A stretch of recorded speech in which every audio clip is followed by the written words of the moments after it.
Ето ме. Събуй си сандалите от нозете, защото мястото, на което стоиш, е земя свята.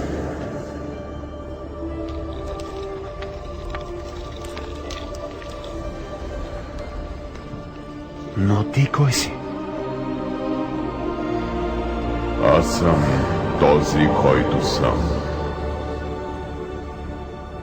Нищо не разбирам.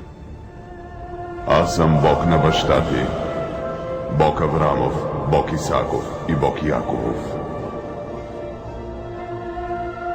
Роден си от майка ни учена. Ти наш брат. Но какво мога да сторя? Видях страданието на моя народ в Египет и чух вика му. Веднага остави човека! И отивам да го избавя от ръцете на египтяни и да го въведа в земя добра и пространна, дето тече мед и мляко. Затова ще те пратя при фараона. Мен? Кой съм аз да изведа тези хора? Не ще ме слушат, нито ще повярват. Аз ще бъда на устата ти. Освободи моя народ! Но аз бях техен враг.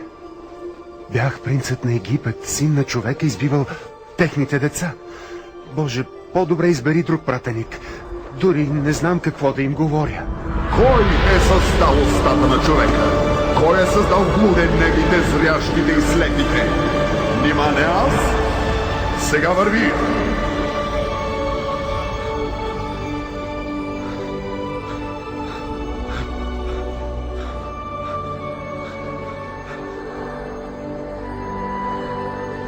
О, Моисей!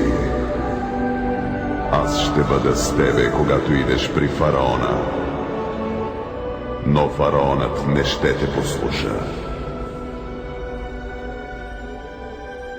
Тогава ще простра ръката си и ще поразя Египет с всички мои чудеса. И тази тояга вземи в ръката си, Моисей. С нея ти ще правиш личби. Аз ще бъда с тебе, Моисей. Моисей.